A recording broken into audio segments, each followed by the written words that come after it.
절대로 쓰지 말아야 될 수면제. 맨 처음에 이제 제약회사에서는 이게 중독성이 상당히 낮다 그랬어. 개뻥이었지. 처음에 먹어보잖아? 약 먹고 누워서 5분도 안 돼서 눈을 딱 뜨면 아침이야. 너무 깔끔한 거야. 너무 개운해. 약 기운도 없어 별로. 너무 좋은데? 너무 좋다고 생각을 하지. 잠을 자는 상태가 아니야. 기억이 먼저 날아가. 내가 우울증이 있어. 자살에 대한 충동이 있어. 그리고 시도해. 그리고 사망해. 내가 죽었다는 기억도 없어. 그것보다 더 안 좋은 게 있어. 어? 너는 잠 잘 자? 나? 어. 이것 때문에. 아, 술 먹고. 나는 원래 되게 잘 자는 편인데 얼마 전부터 잠을 못 자. 수면제를 먹어봐야 되나? 그거에 대해서 전혀 몰라서.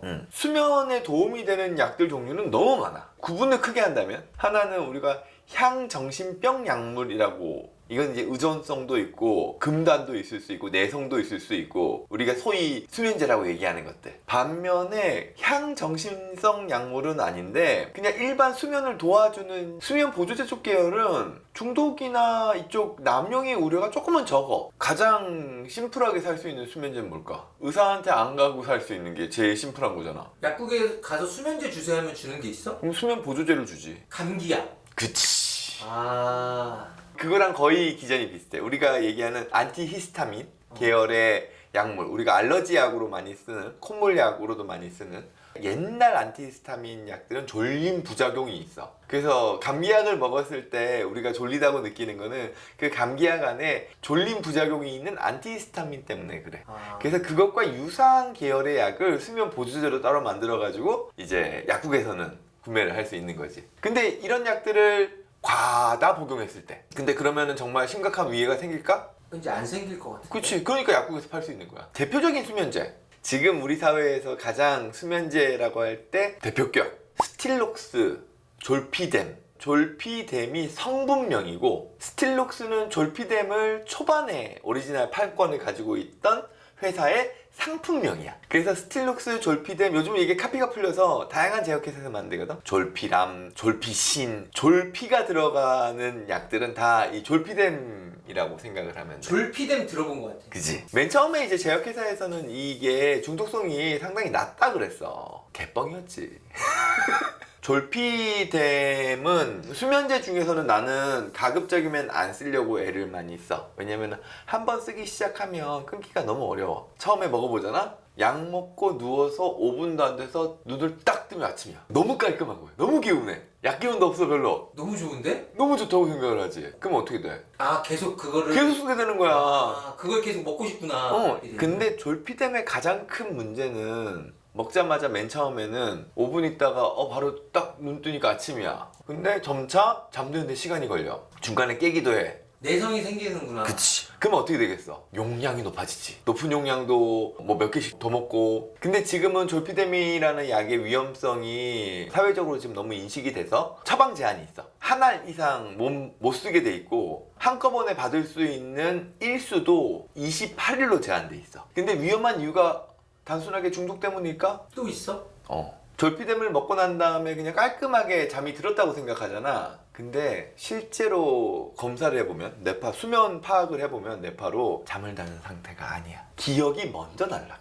잠이 드는 것보다. 약 먹고 난 다음에 잠드는 데까지 걸리는 시간이 정상적으로 있어. 그 기간 동안의 기억이 아예 없는 거야. 아침에 딱 일어났는데 잘 잤다. 일어났는데 부엌에 가서 식탁 위에 보니까 양푼 비빔밥을 먹은 흔적이 있어. 라면을 끓여 먹었어. 이 집엔 나 혼자 살아. 내가 먹은 거야. 근데 기억을 못 하는 거야. 잠이 안 된 거야. 본인의 기억은 날아간 상태인데. 진짜 위험한 경우는 운전을 하게 돼. 와, 이거 약간 좀 섬뜩한 얘기인데? 근데 더 무서운 건, 내가 우울증이 있어. 머리 안으로 자꾸 안 좋은 생각을 해. 자살에 대한 생각을 계속 하고 있는 거야. 근데 그 상황에서 스틸록스를 먹었어. 그것도 예를 들어서 용량을 높여서 먹었다고 쳐. 기억이 먼저 날아갔지. 근데 나의 정신에는 자살에 대한 충동이 있어. 그리고 시도해. 그리고 사망해. 내가 죽었다는 기억도 없어. 이게 얼마나 비극이야. 와.